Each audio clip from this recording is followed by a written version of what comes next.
KNON 89.3 FM in Dallas and Fort Worth, the voice of the people. Business owners, tell KNON's listeners about your business. You can put your business or event on KNON. KNON currently has space available to run announcements for you. Tell KNON's listeners about your goods, services, nightclub, concert, or event. Help keep the voice of the people on the air while putting your information on the air. KNON's been named the #1 radio station in Dallas by both the Dallas Observer and D Magazine. Put your business with Dallas's #1 station. Call now for more information at 214-828-9500, extension 227, or extension 233. For more information, go to KNON.org and click on the Run Spots on KNON page. It's a great way for your business to support community radio while letting more people know about you.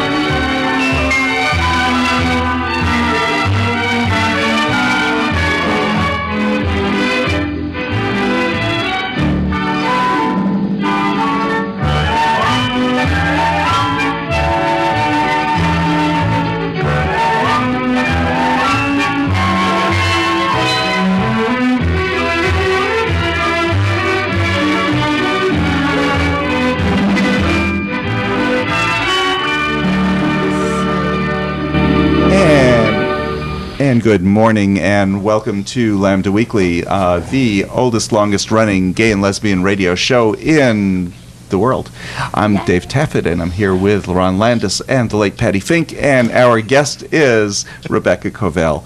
Rebecca is an attorney. I see consternation over there at the board. We're fine? Okay. Yeah. I hear nothing, but that's okay.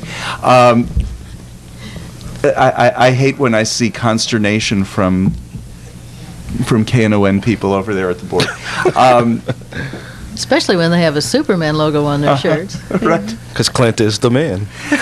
Rebecca is an attorney, and we asked her to come on because we know there's all kinds of stuff that we really need to be thinking about in order to replace the stuff that we don't get because of no relationship recognition here in Texas. First of all, I'd like to say Rebecca is far more than just an attorney. Okay. I didn't say we have Rebecca Covell on. She's just an attorney.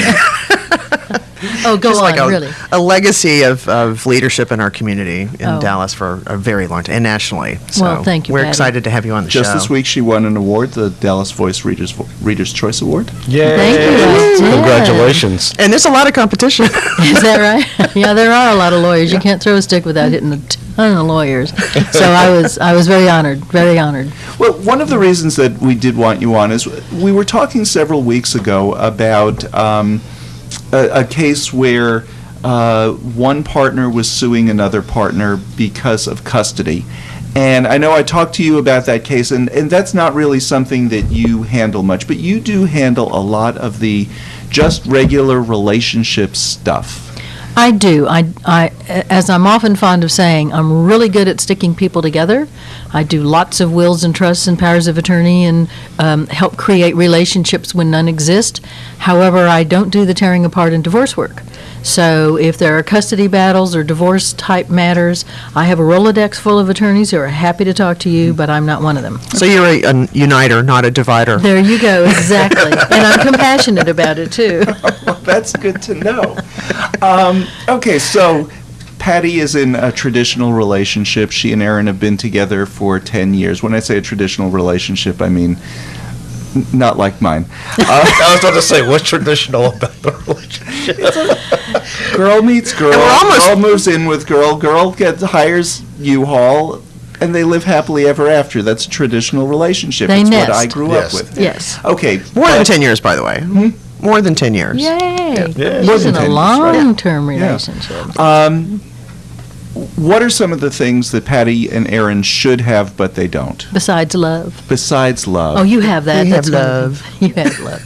Well, Let me preface my comments with, of course, I'm a lawyer, so I give you a disclaimer. This information is intended for educational purposes and conversational purposes. Just because we're talking, Patti, or our other hosts here, and you, the audience, get thee to a lawyer about your specific situation. This is just general conversation. Right, and really, different people need different things for different reasons, so this is just like a laundry list of things that you might suggest and reasons that they might want to consider having these things. And I'd just like to add that as we talk about this stuff, there's so many things that will be topics, I think, that we'll talk about that would be covered if we could marry. That's a great segue into how I would approach this topic. Before we talk about your specific circumstances and yours and Aaron's relationship, I think we ought to take a broader view so that you can compare how you have to handle and protect your relationship in Texas as opposed to protecting your relationship nationally. As you may know, since the elections in November 2012, there's really been a groundswell of support for equality. I mean, we were just astonished by the wonderful ballot vote measures that passed and created rights for thousands, literally thousands of LGBT couples that live in other states, not Texas, but in other states. So presently, since November 2012, there are actually 9 states in the District of Columbia that will actually recognize same-sex marriage with all the consummate rights that go with it for that state. Right. Texas, of course, is not one of them. The thing to remember about that statistic is none of those marriages are going to be recognized at the federal level because of the so-called DOMA, Defensive Marriage Act law, and none of those couples are going to be entitled to the 1,138 rights that attach to a so-called traditional marriage license. And that's important because even with wills, trust, whatever, there's no way to really go and duplicate all those 1,000 plus benefits. That's exactly right. We can certainly have wills and we can certainly establish trusts, and so what you're doing, particularly in Texas, is creating a legal relationship by contract, whereas a heterosexual couple will have all of those relationship rights implied in the law, so they won't have to lift a finger, and there's always going to be default statutes that protect them. And for example, you could never draft a document and file it with any court that would allow me to get Social Security benefits from Erin should she pass first. Precisely. I mean, it's not even possible. So when people say, just go get a bunch of documents and you'll be fine, that's really not true at all. That's not true. And even if you do get a will, that can be challenged. Well, anybody's will can be challenged regardless of your orientation, but you bring up a good point, because even couples who have wills in our community find their wills are challenged more regularly than the general or vanilla populations. So we have that to contend with. And if you go to an attorney who works in the community and is familiar with these types of statistics and the numbers of times that our wills are challenged, you can do things to armor yourself and armor your wills that a generic couple would never even think of. So let's start with that. The first thing that most couples should consider is having a will. Absolutely. What are some of the things that should be in the will other than I want all these things to be left to this person, I want those things to be left to family? I think that's a good place to start. Regardless, in Texas, you need to have a will. Your will needs to, among other things, recognize your family background and think about what the court is going to look at when you're no longer there to testify for yourself, right? So you want to be sure that the judge knows who this person is that you've named as your primary beneficiary, because under Texas law, 10 years together, you said, Patti? More than 10? You're strangers in the eyes of the law of Texas. Yes. Complete and total strangers in the eyes of the law. So your will needs to, I think, your will needs to say who this person is to you. Most wills are going to have a little family background, and those vanilla wills you see for heterosexual couples will say, I'm married, I have 2 children, Huey and Louie. The wills that I draft and other attorneys who practice in the community will usually expand on who the family is and who the background is. Mine typically start out and say, I am not legally married in Texas, but my partner and companion in life is Erin, is Patti, and she is the primary beneficiary of my estate. The next thing I put in wills is who I am legally related to, so that the court knows that I'm not just, high on drugs or something, that I know that my mother, my father, and my 3 brothers, are living, and I'll name them by name. And I usually include a little provision, something along the lines that it's not out of lack of love for the rest of my family that I've made distributions to Aaron, but because they're cared for in other ways, and I want to honor and recognize my relationship. So it's not so much for the family, it's because I want the court to know I have testamentary capacity, I'm aware of what I own, and I know exactly who I'm leaving it to, and I'm not doing it out of undue duress or influence. And those are the things the court looks to, and what people and families try to do is bring a will challenge based on that fact or those facts. Now, with Patti, she should probably have the disclaimer, this is my partner of 15 years or whatever, and despite the objections of my co-hosts.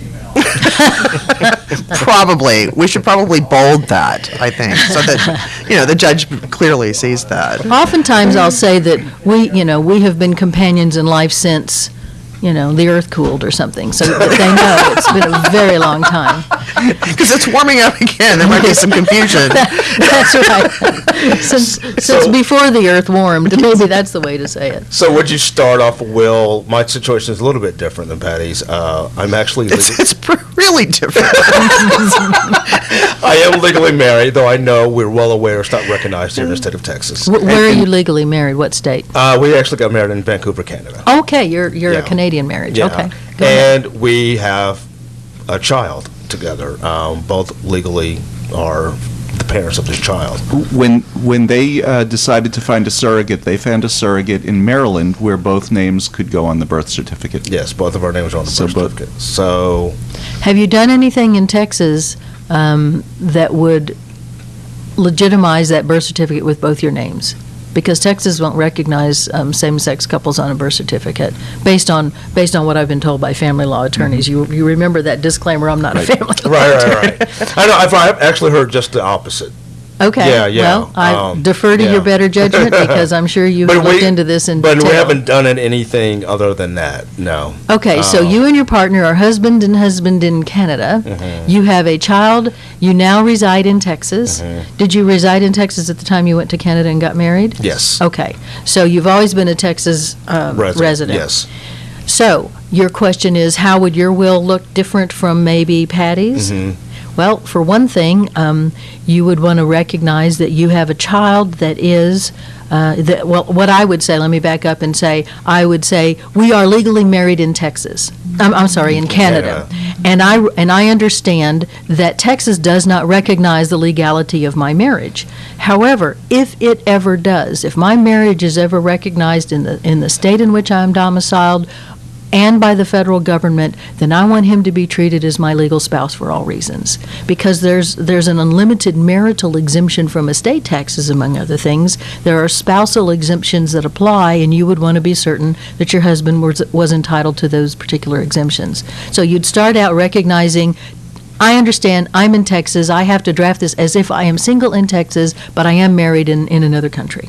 And if it ever becomes legal here, then I want this to be retroactive, essentially. Right.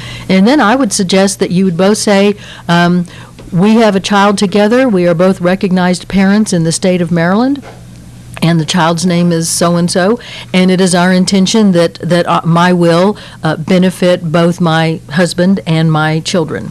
And I usually use plurals because you may have more children in the future. God forbid. So, well, and who knows where you've sown the seed, so to speak. You could be out there, who knows how many kids you have. It is possible. So how about those Cowboys? Turkey baster was thrown away a long time ago, wasn't it, Lerone? That's the one thing about, gay men. There's probably not a lot of unknown children out there. No. But it happens. It does. But one thing we do need to point out, though, is without those little things in there, and they're not little, but they're very important details. If your will is challenged, I'm not a wealthy person, and neither is Aaron, and we could. Nor are we. And if my will is ever challenged, I think my entire estate would go to attorney's fees just to defend it. Yeah. I mean, by the time Aaron won, if I were to pass first, it's gone. Well, sometimes families use that strategy. attempting to force some type of resolution that may not be ideal because they know that the surviving partner may not be able to mount a defense.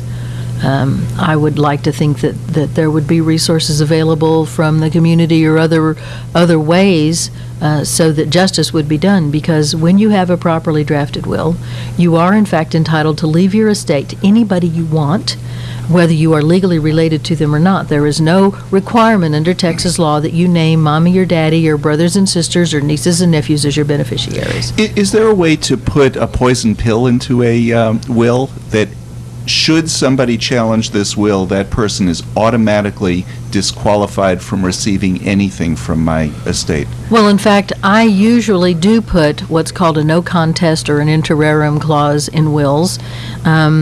The law in Texas has been spotty about enforcing no contest provisions, but I'll still include them because I think the courts are leaning more heavily toward enforcing a provision when the person who signed it, the testator who signed it, was of sound mind at that time, knew exactly what he or she was doing, who he was related to, and how he intended to leave his estate.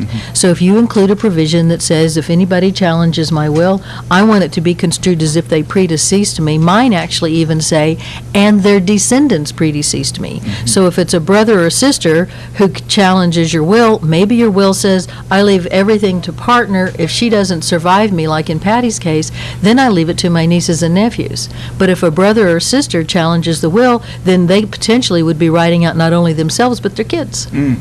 So, yeah, I would definitely put those poison pill provisions. There's a number of strategies that you can employ in your will, just in the language, to kind of armor the will so that it will have a little more bite to it.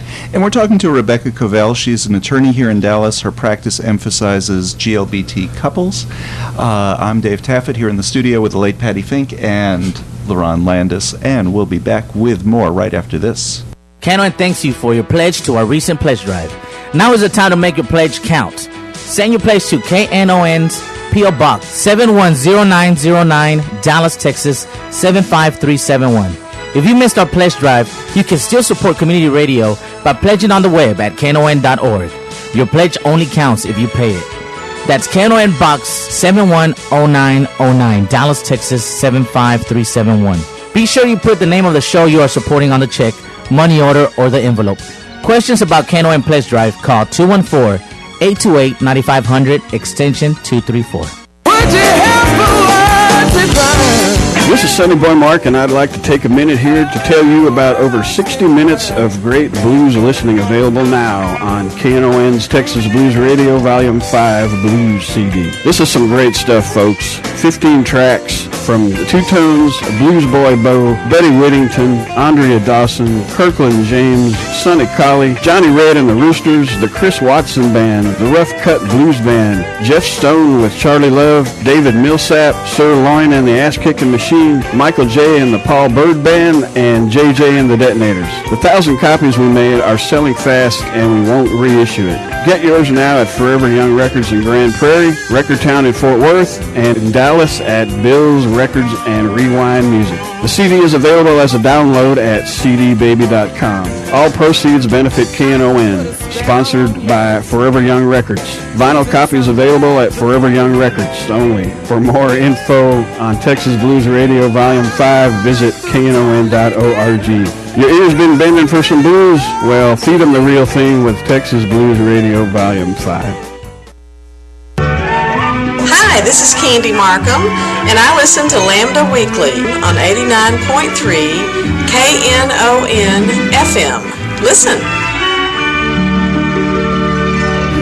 And welcome back to Lambda Weekly. I'm David Taffet here in the studio with Lerone Landis and the late Patti Fink. Our guest is Rebecca Covell. But Patti, you have something you want to play before we go back to talking to our guest. Right. Aaron and I, as we've mentioned on the show in recent times, went to see Janice Ian, famed lesbian, who also used to write for The Advocate, and she would mention her partner, Mr. Lesbian.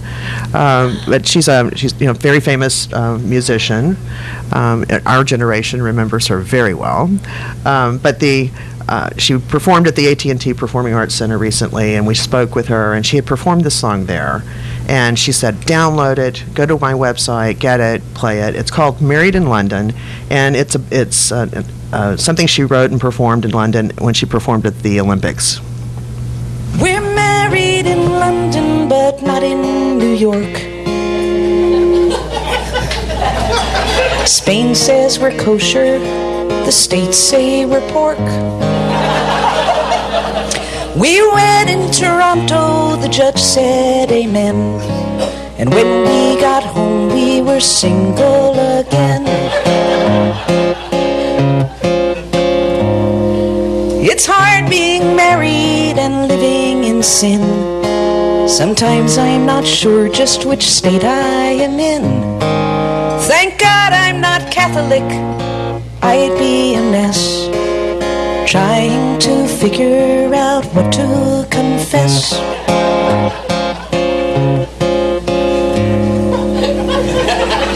My passport in Sweden says I've got a wife. Amsterdam tells me I'm partnered for life. But back in America, land of the free, I'm a threat to the national security.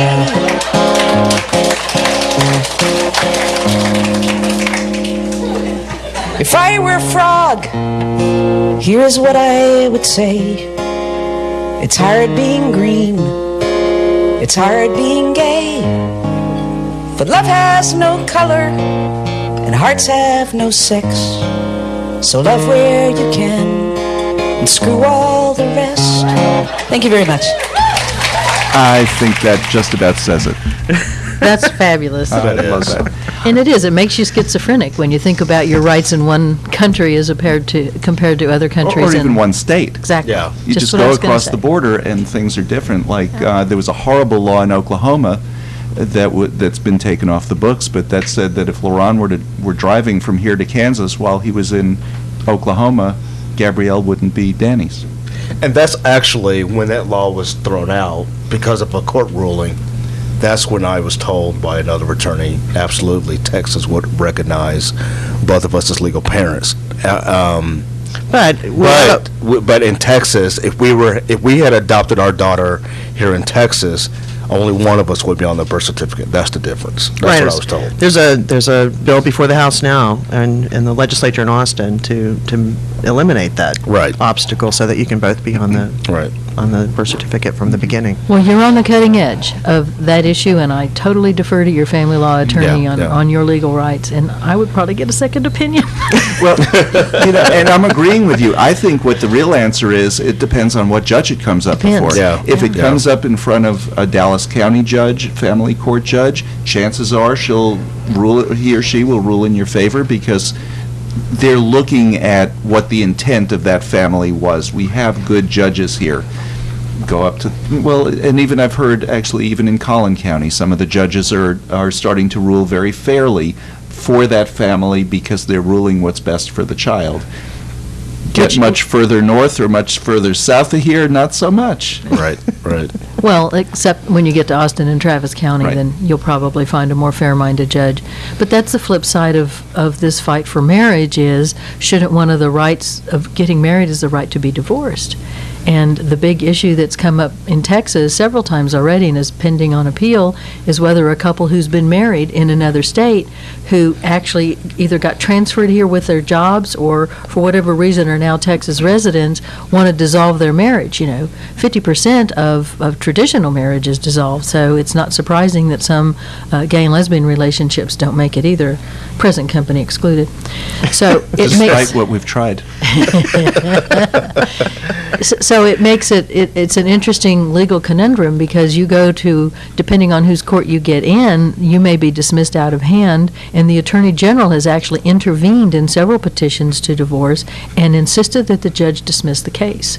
And a local Dallas family law judge allowed the intervention and then ruled anyway. She wouldn't dismiss the case. In fact, she ruled that the state law was unconstitutional, that they did have a right to divorce, and she, granted the petition for divorce. And of course, Greg Abbott immediately appealed that, and it's pending on appeal. Jody Shesky, I don't know if you know him, he's a terrific attorney out of Austin who handles these types of issues, and we should watch for this on appeal. That's so strange. He handles these types of issues. That's never come up before anywhere. I mean, it's so bizarre. that a couple wants to get divorced, they go to get divorced in a family court. Why would the Attorney General have even heard of the case? Isn't that that just shows... He's so desperate not to recognize marriage, they can't possibly recognize a divorce, because that would somehow, I guess... It's an incident of marriage, Yeah. is the ability to dissolve the marriage, is the argument. Yeah. Okay, so we did wills, pretty much. We scratched the surface with wills. Well, we scratched the surface with anything else that you can think of that somebody should really think about Well, with a will. let me just make this observation. Many times people wonder, why can't I just go on the internet and download a will and sign it and leave everything to partner, and then I don't have to involve anybody who might not approve of my relationship or give me hell? And let me suggest to you, the internet is a wonderful thing.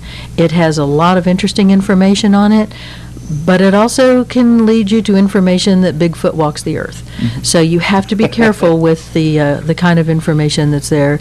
And I would submit to you that a will is like a parachute. You're only going to need it once, but you sure want it to work. And you may not want to trust it to some form that's not designed for your community and your special rights. Sorry, but they are special things that you need to do to protect your relationship and armor yourself accordingly. Don't trust a huge decision like that to some kind of internet will or package. So Get thee to a Bigfoot lawyer. doesn't exist? Well, I'm not saying one way or the other. I'm just saying. Scheduled 3 weeks from today to be on the show. The craziest article I saw on the internet was when they were talked about where he had marked a tree in the forest. I'm like, how do you know that? How do you know? Yeah. You know, Maybe I think because we're- the height. I don't. I think we're getting off topic here just a little. One other thing with wills, for somebody who's single, they also need a will. I think everybody should have a will if they have any type of asset at all. And I wanted to just footnote this to say, sometimes you might want to do your estate planning, because that's what you use wills for, is to transfer assets when you're gone. You might want to do that kind of planning in a trust. And we can talk about a trust, but then you should also have a will, but the will just becomes a funding item that says I leave everything that I haven't already transferred to a trust into the trust. And the advantage of doing that is assets held in the trust are not going to be disclosed in a probate setting. Harder to contest if family doesn't know what you owned, isn't it? So there might be reasons besides sometimes people want to create trusts for tax planning or other purposes. There might be reasons to think about setting up a trust for privacy purposes. and my dad did one of those, and he had a living trust before he passed, and it was like a lump that, it was a unit. Yeah. Everything was in it, bucket with everything in it. Well, that's, if you listen to Susie Orman ever, she talks about creating a trust and calls it an empty suitcase. And so you can fill the suitcase with whatever assets you want. And in California, everybody who gets a living trust, which just means it's created during your life and you control it, is you want to put all of your assets in it in other states, particularly California, because their probate system is hideous and expensive and difficult and long and drawn out. Texas, on the other hand, has one of the easiest probate systems in the country. If you have a properly drafted will with all the formalities required by Texas, and you're not trying to handwrite something and hope that it, with spit and a prayer is going to work, you should have one of the shortest express lines when you're trying to probate the estate. I'm just suggesting that you might also think about a trust for privacy purposes as another strategy in our community to protect yourself from a collateral attack from family members. One of the things that families go after more than anything that we hear about, especially during the worst of the AIDS crisis, people were losing their homes. Right. Can a home go into a trust? Well, it can, but you may have another way that you can safeguard your home from collateral attack by a family member, and that's to create an agreement between the partners or the spouses that says that we agree we're going to hold title to this house as joint tenants with a right of survivorship. It doesn't go on the deed when you buy the house. This is a separate standalone written agreement that you sign that says, we're holding this house with rights of survivorship. We agree that we each own an undivided 50% interest in the whole, and when one of us passes away, the survivor shall own 100% of it. And that document is filed in the deed records, so that family challenges your will when first partner dies, guess what? The house transfers just like a beneficiary designation would to the surviving partner, and they can challenge the will all they want and fight over the flatware, but the house is going to go to the surviving partner. And that's something I think a lot of same-sex couples in Texas that, or not just in Texas, but in states that does not recognize same-sex relationships legally, need to know, because I think they assume that if we bought the house jointly, we're okay. That's the biggest, that is one of the biggest misconceptions. I will tell you, I met with a couple of, the surviving partner a couple of years ago. She had owned her home for a long time. When she and her partner refinanced, she decided to put both of them on the deed to the house and thought they were protected. That was the only asset to speak of. Their bank accounts were held as joint accounts with rights of survivorship. And as it happened, her partner, Michelle, was in a bicycle accident and died. And unfortunately, she darkened the door of my office after the fact, and there was nothing I could do. She ended up owning this house with her now deceased partner's brother and sister, who lived out of state. So just because both names are on the title to the house does not mean there is a right of survivorship. And that's why, David, to your earlier question, everybody should have a will. Even if it's a simple slam dunk will that says I leave everything to partner, and if he doesn't survive, then you name a contingency beneficiary. And do you know why I originally did mine? Is because I got everything because you're not going to live forever? Well, no, I am, but that wasn't my concern. I have all of my family's stuff. I have china from grandparents on both sides of the family. I have all kinds of stuff because I'm an only child. So all of it came to me, and there are certain pieces in particular that I want to go back to the right side of the family that other people in the family wouldn't even know belong to that side of the family. I mean, the last time it was in that side of the family or this side of the family was probably 50 years ago. And that's what I was doing. I was dividing up some of that stuff. Well, you know, a lot of times I will recommend to couples, now you're talking about being a single man, so your situation would be different, but like for Lerone or Patti, if they had that kind of scenario, I might suggest that you put in your will, you leave everything to spouse, partner, and I will leave him or her written instructions about certain items that I want different people to get. And David, to your point, I don't know, maybe you made all these specific bequests in your will, you certainly can do that, but in your situations, if you want to make a global, I give all my personal property to partner/spouse, then over here you can say, things without titles, you understand, but things in the home, I leave Grandma Rose's red pattern china to, and you're writing it out over here, maybe you have a niece or nephew or someone who gets married and you want to give them that china for a wedding present, then you can go back and change your written instructions. You don't have to go back and amend your will. See, so if you think about leaving written instructions for personal property in your homes, it can be a tremendous advantage to your survivors to know who you wanted certain items to go to, but you're leaving your partner as the executor and the primary beneficiary to make that happen. Now, is there any benefit? I know some people do this when they have very serious health issues and such, but they'll do like a video of they're together with their partner and they'll talk about their will and what's in their will and what their wishes are. Is there any benefit to that, or is it even legally recognized? Would they even play it for the judge? Well, I would start out with this I would not allow a client to videotape what they are saying is a will. Now, if they want to do a video for family to explain why they're doing what they're doing, and they know how long they've been together and what their intentions are, I think that could be of some use and benefit. To hear it in your own words, I can see how that might be useful. I think in my case, maybe videotaping. This is the samovar that's been in the Taffet family for at least 10 generations. Perfect. That I would like to go back to that part of the family. This is china that came from that family. That's the kind of thing, good use for it, I would think. Exactly. But when it comes to videotaping wills, there's been a lot of studies about this, and what happens is the person who's signing your will, the testator, they get nervous.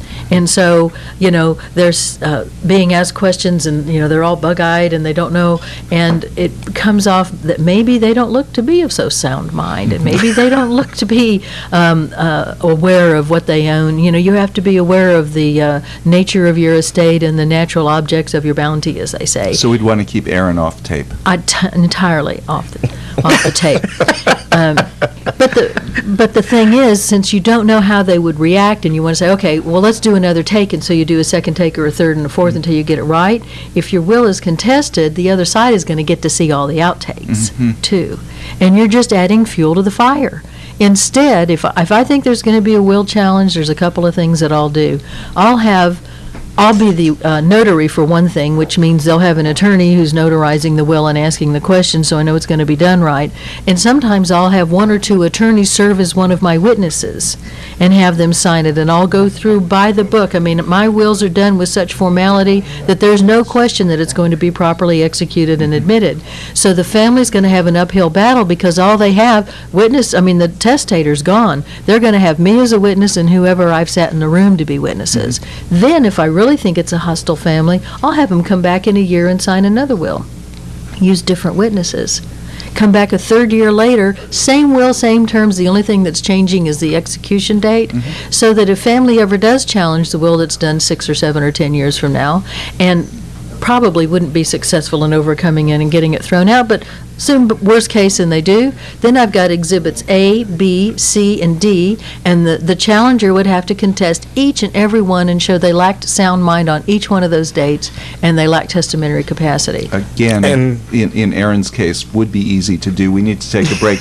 You're listening to Lambda Weekly on 89.3 Knon FM. I'm Dave Taffet here in the studio with Lerone Landis. Love you, sweetie. And late Patti Fink, and in spirit, Aaron is here with us. Our guest today is Rebecca Covell. Her practice emphasizes GLBT couples, and we'll be back with more Lambda Weekly right after this.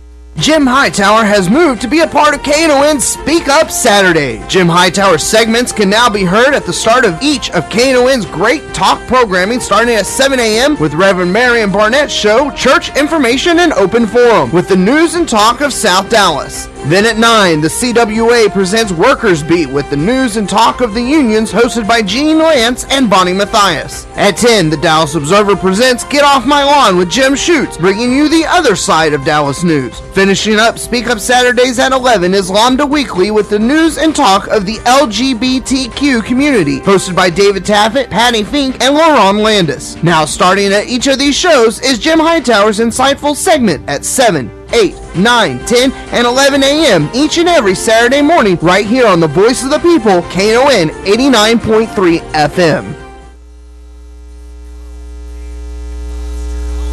This is William. I watch Lambda Weekly on YouTube.com, recorded live from KNON Studios. And welcome back to Lambda Weekly. I'm Dave Taffet here in the studio with Lerone Landis and Patti Fink. Our guest is Rebecca Covell. Rebecca, we're going to be right back with you. Lerone has a quick entertainment report because tomorrow is the Oscars. Tomorrow is the Oscars. I don't think it's going to be a very gay Oscars, but no. It is the Oscars that's gay in itself. Anyway, it's a new year, and that means that a new list of celebrity coming outs are starting to appear. First up, Clive Davis, arguably one of the most prolific, if not the most prolific, record executives in the music business, came out as bisexual this week, as he reveals in his new book, The Soundtrack of My Life. Now, at 80 years old, the man responsible for discovering Janis Joplin and Whitney Houston, just to name a few, insists that he has been, though he's been in 2 long-term relationships with men, he is not gay, and that bisexuality does exist. Just for the record, Clive has been married and divorced to a woman twice. And he has kids. And he has kids. But this is the big story out of this. He's getting hammered on the net about claiming to be bisexual. So I think what is interesting is, a lot of people think, bisexuals don't really exist, but back in my day, it was better to say, especially when you were first coming out, that you were bisexual. But he's been married twice. But now it's like the ties have kind of turned. It's like when he was talking to Meredith Vieira, she said, I've heard that you're one of 3 things. You're either gay, you're straight, or you're lying. And I think that's the way a lot of people think today. They just don't think, especially with men, that there's a real, true bisexual. Bisexuality is an established. Oh, I think so. I think so, but I studied the comments that sexual orientation. Just been hurled at him like, no, you're gay. So I don't know what to think about that. GLAAD has announced that Anderson Cooper will receive the Vito Russo Award at the 24th Annual GLAAD Media Awards next month. The award is given to an openly gay LGBT person who has worked to promote equality. The senior journalist came out last summer, and this will be his first gay event to attend since he's come out. And last, former First Lady Laura Bush wants her part removed from a pro-marriage equality commercial. Want to remove too. You want it, well, made by the Respect for Marriage Coalition, which is chaired by HRC. What a wonderful ad. It has was Dick a wonderful Cheney ad. and Laura Bush. It has- Gee, thanks. It has the Laura, you're right, Hero. Dick Cheney. It has Colin Powell, and they're clips of them saying different things throughout the years on how they now support marriage equality, including Laura Bush, when she did an interview on Larry King's show back in 2010. Now, her spokeswoman said that the reason why she wants it removed is because she did not approve for it to be included, nor is she associated with the group that made the ad in any way. I don't know, is that kind of fair weather support?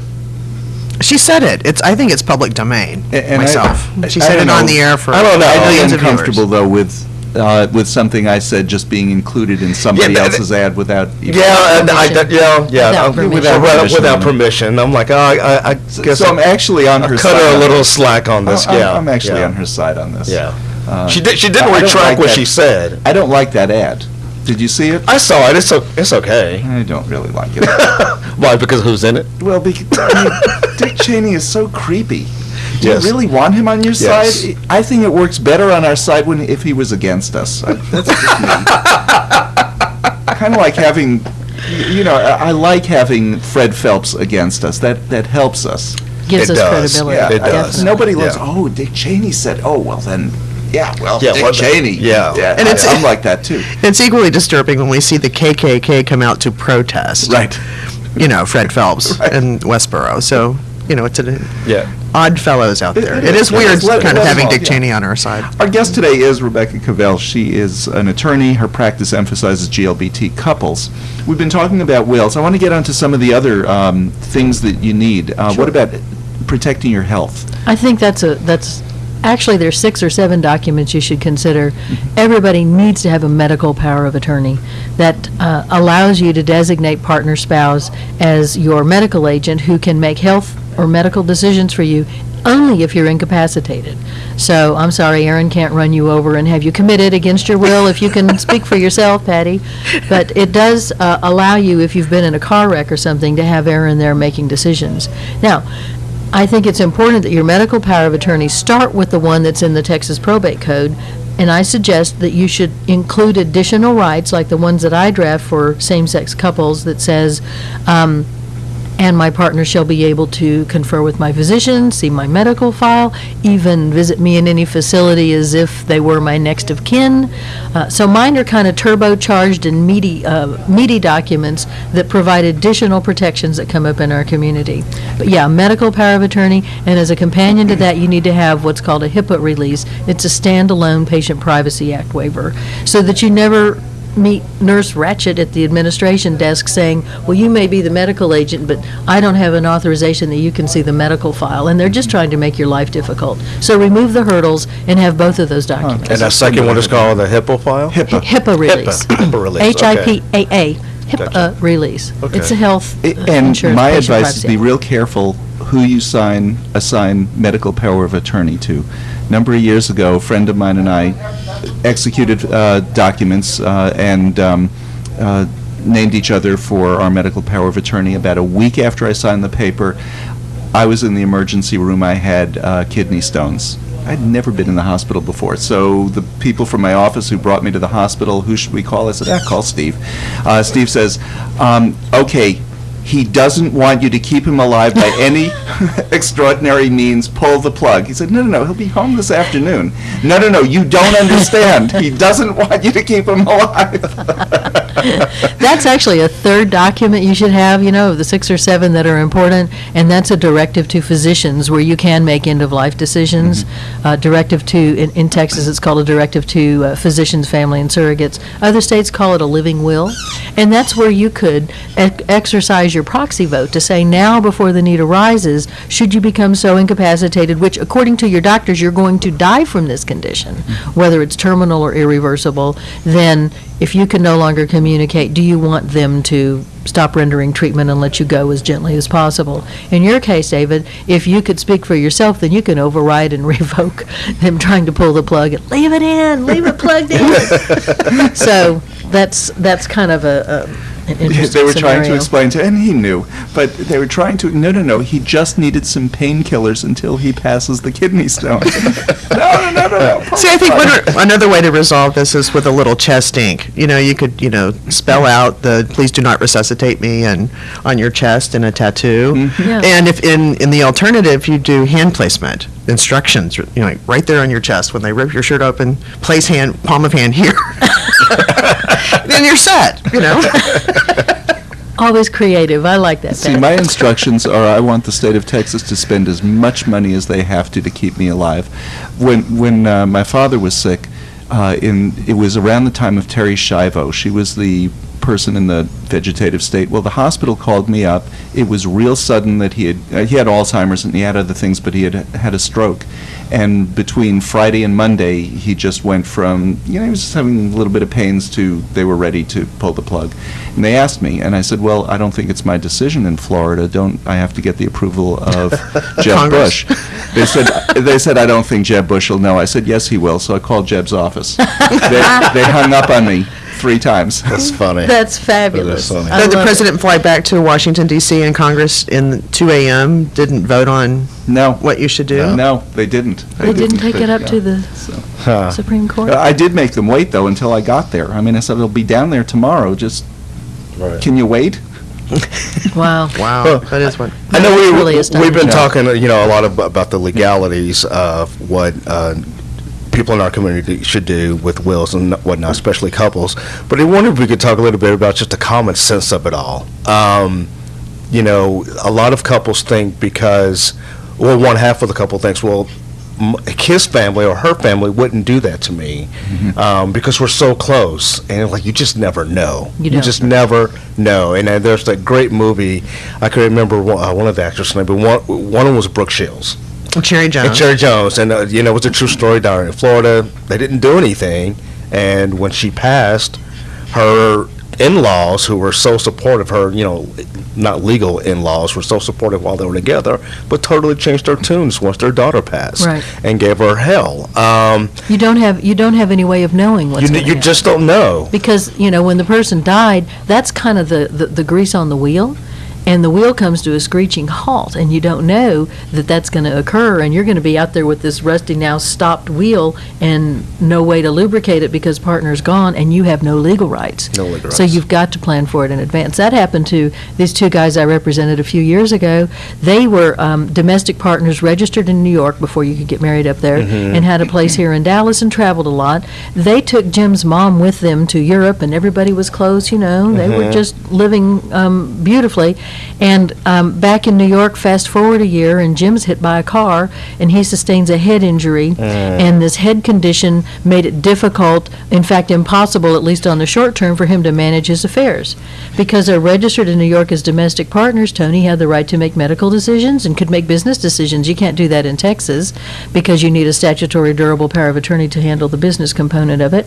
They didn't have any documents in Texas, but Tony wanted to fly him to Texas because of the rehab center to help with the rehabilitation of this process. And Mom lived in Texas and went to the court and filed to be appointed as Jim's guardian. Wow. Because he couldn't manage his own affairs, and that Tony boy, he's just a stranger, and so just the roommate. And just a roommate. I need to be appointed as my son's guardian, and they ended up in a huge litigated proceeding in the probate court in Dallas County because they had no Texas documents. So one of the others that we need to mention is you need to have a declaration of guardian in case of later incapacity or need.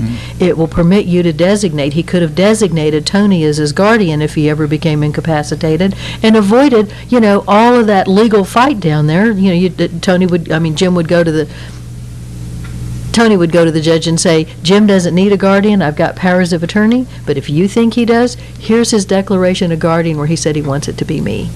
And in some families where it may not be so cozy and everybody's happy, at least on the surface, you can actually disqualify family members in your declaration of guardian so that the court is clear that under no circumstances do you want that whack job Fred Phelps from ever stepping in to be your guardian. Right. I do have Kansas relatives. Yeah, and I had an incident like that happen to me about 25 years ago in Georgia. A friend of mine who was at his end of life, his parents, who had been two of the founders of PFLAG, stepped in, and they wanted to have a say in end-of-life decisions, whereas that's not how any of the paperwork worked. The judge actually, in Georgia, actually worked out a very nice deal where they would make joint decisions. Wow, that's unheard of. Yeah, which 25 years ago in Georgia was completely unheard of. Totally unheard of. And the parents really, I'm not criticizing them in anything. They were doing it out of love. They weren't doing it out of, I want to cut you out. It was more, this is our kid. We want to be involved. Well, and that's what happened in the Terry Schiavo case. It was husband against mommy and daddy. Right. And she was 28 years old when she stroked. So I want to mention one last document, make sure that we don't run out of time, and that's called the Appointment of Agent to Control Disposition of Remains. Kind of a Gothic way of saying it, but essentially you want a designate partner to be able to make funeral or memorial arrangements. A funeral home will not deal with you. 10 plus years together notwithstanding, you are strangers to the funeral home, and you will not be allowed to make each other's final arrangements unless you have this appointment of agent signed by the principal before a notary before the need arises, and then countersigned by the agent who's agreeing to be financially responsible for whatever the arrangements are. If you don't have that document in your package, then it's going to be mom and dad or brothers and sisters probably going to have you buried in Chigotieville. Yeah. You know against your wishes for Against your eternity. Right. And then we were just dumping Aaron in the ocean, but And another one, going back to the common sense thing, is when couples decide to have children. There's no way, at least in this day and age, until medical science really advances, for someone of the same-sex couples to both be related to the child. In Texas. In Texas. So one of you might be the biological, one of you may not be. The one who is not, you've got to do something, or at least contact an attorney and see what you can't, see what your options are. I would think that's common sense. Well said, Lerone. That's exactly right. You are living in a situation where you've got to create all the rights between you and your children by contract. So if one of you is the adoptive parent, there are attorneys who can help you do what's called a second parent adoption, and those have actually been upheld. So in Texas, those have been upheld when it's a same-sex couple with the second parent being of the same sex. So I think in that sense we are fortunate. You need to take some steps in order to ensure that's going to apply to you and your family, because there's nothing more important than your partner and your kids. All right. Well, I know this is your field, and you're certainly plugged into LGBT activism and politics, but have you been hearing any anecdotal or beyond stories about couples who are living in states that recognize marriage equality, that have marriage equality, and encountering exercising their rights where they would have had these very special provisions and all of these documents where they've really exercised that marriage license? Well, Louise and Viv, Mm-hmm. when they lived in Massachusetts, I'm probably talking about someone everybody knows by first names and hardly even that. Viv is just... Louise Young and Vivian Armstrong have been on our show many times. Many times. And when they lived in Massachusetts, it just became commonplace to have your spouse who could do all of these things, and what a joyous occasion it was to be so ordinary. And that's really all you want. You don't want special rights. You want equal rights to be considered just ordinary married couple. And they had to choose between enjoying those rights and coming back to Texas and being single again. Mm-hmm. But this is where their family was. So yeah, I'm hoping for the day, and may it be in our lifetimes, and in fact in this decade, that we'll all have those rights to be ordinary. And in Texas as well. In Texas. So of these things, Lerone, are you thinking there's some things that you need to put in place right now? Oh, yeah. Oh, yeah. Especially the burial thing. Appointment of agent. Yeah. Well, I think it's really important. Yeah, we have some things we need to sew up too. Are you free sometime this week? But I think it's really important to recognize that a lot of people who are not educated on our issues, and I'm talking about straight people who may or may not support us, don't really realize that there is really no level of security, and I'm talking about a feeling and a sensation of security, even if you have all of these papers, Right. that they will be honored. And so when you're on your deathbed and you're about to meet your maker, I want to know that the house and everything is going to go to Erin, and there's not going to be any bumps, and she's going to have to just deal with the grief and the changing of her life because I'm leaving, and not have to deal with adversarial things. Be a big party. Well, I hope there's a big party. But the point of it is exactly that. I don't have that sense that I can pass and it's going to be okay. Well, look at it this way. When you have a will, you've at least given her a chance to succeed. Yeah. If you do no documents at all, game over, before you even begin to look at your maker. Right. So you need to have these documents to at least And one other thing, as a practical point, when you have a normal family, like, you do, Patti, you're close to your sister, you have a close family, isn't it a good idea to then, after the paperwork is in place, to sit down with people in your family and tell them, these are my plans? I think that's a great idea.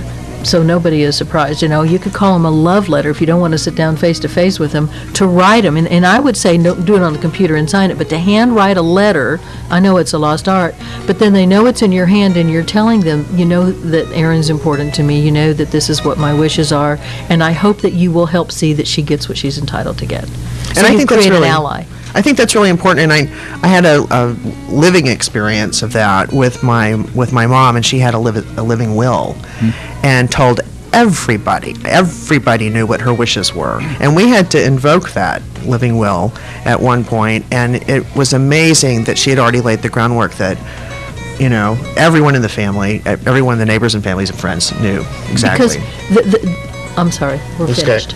Oh, we're just running out of time. He's going like this. I guess that means that we're out of time. Yes. Rebecca, I want to thank you so much for being here. Come It's back, my see us pleasure. again. Be happy to. For Patti Enjoyed Fink, Lerone Landis, I'm Dave Taffet. We'll be back next week. Ken Upton's our guest next week, and we'll see you with more Lambda Weekly then. KNON 89.3 FM in Dallas and Fort Worth, the voice of the people. Business owners, tell KNON's listeners about your business. You can put your business or event on KNON. KNON currently has space available to run announcements for you. Tell KNON's listeners about your goods, services, nightclub, concert, or event. Help keep the voice of the people on the air while putting your information on the air. KNON's been named the #1 radio station in Dallas by both the Dallas Observer and D Magazine. Put your business with Dallas's #1 station. Call now for more information at 214-828-9500, extension 227, or extension 233. For more information, go to KNON.org and click on the Run Spots on KNON page. It's a great way for your business to support community radio while letting more people know about you.